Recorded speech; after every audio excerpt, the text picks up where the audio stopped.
Question number जो ये 4 है, कह रहा है कि आधार 8 सेंटीमीटर और ऊंचाई 4 सेंटीमीटर के एक समद्विबाहु त्रिभुज की रचना करें। एक समद्विबाहु त्रिभुज बनाना है। समद्विबाहु त्रिभुज होता है जिसकी दो भुजाएं जो होती है ना वो बराबर हो। तो कह रहा है कि आधार दे दिया है 8 सेंटीमीटर का, तो आधार इसका 8 सेंटीमीटर हम खींचते हैं। ये जो त्रिभुज है ये 8 सेंटीमीटर का हम यहाँ पे आधार खींच लिए एक तो, आधार 8 सेंटीमीटर और ऊंचाई 4 सेंटीमीटर चाहिए। अब चूंकि ऊंचाई 4 सेंटीमीटर चाहिए तो समद्विबाहु त्रिभुज का एक खासियत होता है कि इसका जो दोनों भुजा होता है ना, जो इसका ये ऊंचाई आता है ना, ये क्या करता है कि दोनों भुजा को आधार के साइड को ना बराबर बराबर भाग में बांटता है। तो इसको क्या करते हैं कि हम समद्विभाजित करते हैं। जो आधार है इसका 8 सेंटीमीटर का, इस आधार को हम समद्विभाजित करते हैं। तो समद्विभाजित करने के लिए क्या करते हैं कि आधा से थोड़ा ज़्यादा मात्रा में ऊपर की तरफ और ये नीचे की तरफ इधर, और फिर यहाँ से ऊपर और ये नीचे करके, और इसको हम इस लाइन को जो 8 सेंटीमीटर का था इसको हम समद्विभाजित कर दिए। और फिर उसके बाद ये जो समद्विभाजित हुआ ना, समद्विभाजित जो है इसमें हम 4 सेंटीमीटर, चूँकि कह रहा है कि समद्विबाहु त्रिभुज की जो ऊंचाई है वह 4 सेंटीमीटर का है, तो 4 सेंटीमीटर का ये हम ले लिए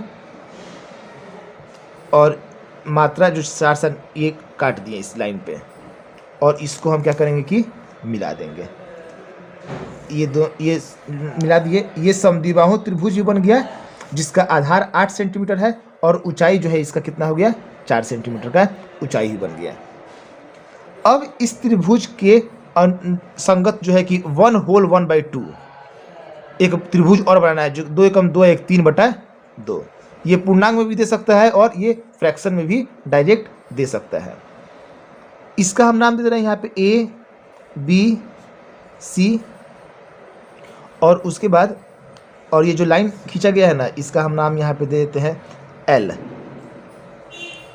ताकि जब इसका हम स्टेप लिखें तो उसमें L नाम दे के हमको सुविधा रहे उसका। अब ये जो त्रिभुज बन गया, अब इसका 3/2 खींचना है, तो क्या करते हैं कि जो त्रिभुज है उसके नीचे यहाँ पे 60 डिग्री का एंगल हम बनाएंगे। ये जो है कि 60 डिग्री का एंगल बन गया।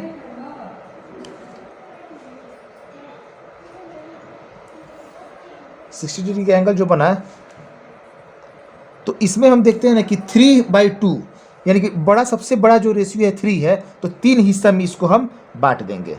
एक हिस्सा तो इसी को ले लेते हैं और फिर ये दूसरा हिस्सा हो गया,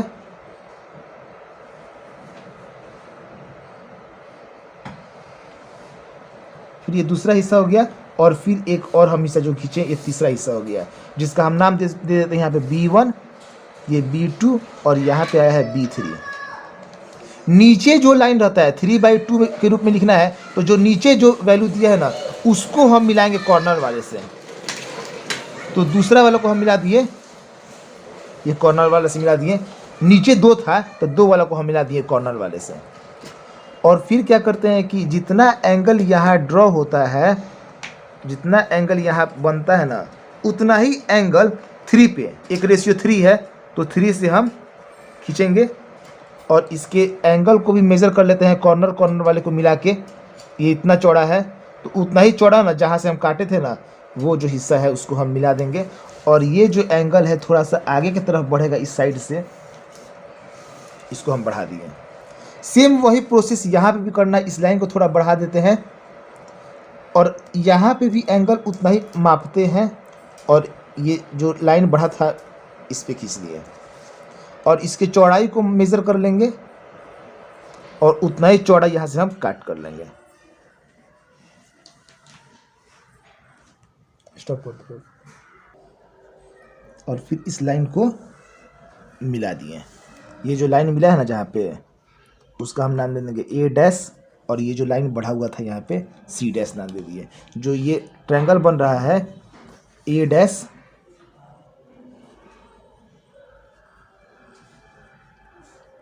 इसको और थोड़ा इधर बढ़ा देंगे इस लाइन को। जो ये लाइन बन रहा है ना यहाँ पे A' यहाँ दे देंगे, इस लाइन को थोड़ा बढ़ा के A' और फिर ये B और C'। यही जो ट्रायंगल बन रहा है ना A' बी और सी डैश, ये जो ट्रायंगल बन रहा है यही जो है कि हमारा रिक्वायर्ड ट्रायंगल हुआ। अब इसका स्टेप लिखेंगे और जो ये स्टेप है इस त्रिभुज का, स्टेप 1 2 3 4 5 6 तक लिखते हुए और नीचे लिख देंगे कि प्राप्त त्रिभुज ए डैश बी सी डैश अभिष्ट त्रिभुज है। लैंग्वेज जो है कि ऐसे ही आप लिखिएगा या फिर स्टेप आप खुद से भी बना सकते हैं, लेकिन 4-5 स्टेप लिखना हर एक रचना में ज़रूरी होता है, वरना इसके लिए मार्क्स कट जाते हैं। अब नेक्स्ट क्वेश्चन देखते हैं। इसमें कह रहा है क्वेश्चन नंबर जो 5 है कि एक त्रिभुज ए बी सी बनाए जिसमें B C 6 centimetre A B 5 centimetre और फिर एक एंगल दे दिया है ए बी सी, जिसका एंगल दिया रहता है जैसे ए बी सी दिया हुआ है तो बीच में जो पोर्शन रहता है ना उसी पर एंगल बनाते हैं, बी पर एंगल बनाएंगे। तो बी सी दे दिया है 6 सेंटीमीटर का, तो बी सी एक 6 सेंटीमीटर का हम लाइन खींच देंगे। सबसे पहले बी सी खींच दिए 6 सेंटीमीटर का, ये नाम दे देंगे यहाँ पे बी और सी। बी पर बनाना है 60 डिग्री का एंगल, तो बी पर 60 डिग्री का एंगल तो बनाना आसान है। ये जो है कि एक बार काटे और फिर दूसरा बार जो है कि इधर से हम मिला दिए, ये जो है कि 60 डिग्री का एंगल बन गया।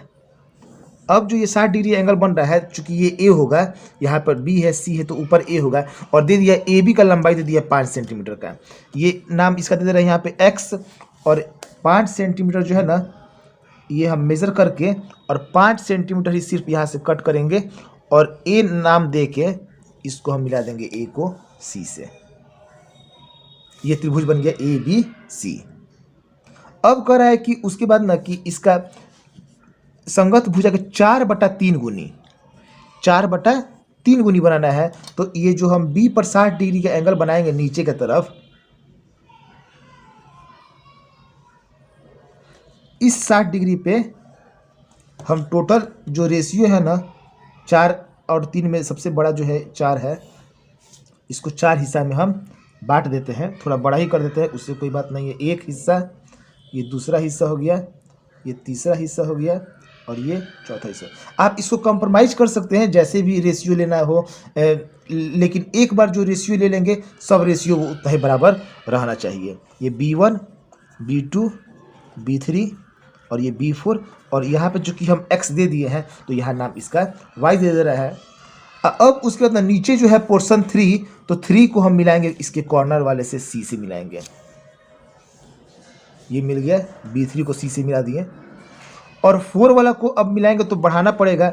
ये एंगल सबसे पहले यहाँ पे जितना बन रहा है उतना ही यहाँ पे भी हम बना दे रहे हैं। इसका जो चौड़ाई है ना, इसका जो चौड़ाई है इसको हम पॉइंट को ले लिए इतना, कॉर्नर को मिला के, और उतना ही कॉर्नर को लेके ना यहाँ पे हम लाइन मिलाएंगे और इस पॉइंट को लेके जो इसका कटिंग पॉइंट है इसको हम बढ़ा दिए थोड़ा सा, मतलब कि ये जो है ना पोर्शन ये और दोनों पैरेलल रहना चाहिए, समांतर रहना चाहिए, और इसको हम यहाँ से बढ़ा के थोड़ा मिला देते हैं इसको। ये मिल गया। सेम यही काम इधर भी करेंगे, एंगल जितना बनेगा और सेम एंगल यहाँ पे भी बना देंगे। इसके चौड़ाई को हम माप लेंगे और इसके चौड़ाई को माप के कट कर दिए और इस लाइन को बढ़ा देंगे यहाँ तक। अब ये जो मिला जहाँ पर ए डैश दे देंगे नाम और यहाँ पे नाम दे देंगे सी डैश, ए डैश बी सी डैश। ये जो ट्रायंगल बना है यही जो है हमारा रिक्वायर्ड ट्रायंगल होगा। अब इसका स्टेप देखते हैं और फिर यही स्टेप 1 2 3 4 5 और टोटल 6 स्टेप जो है कि ये दिखा जाएगा। आप इसे पॉज करके नोट कर सकते हैं।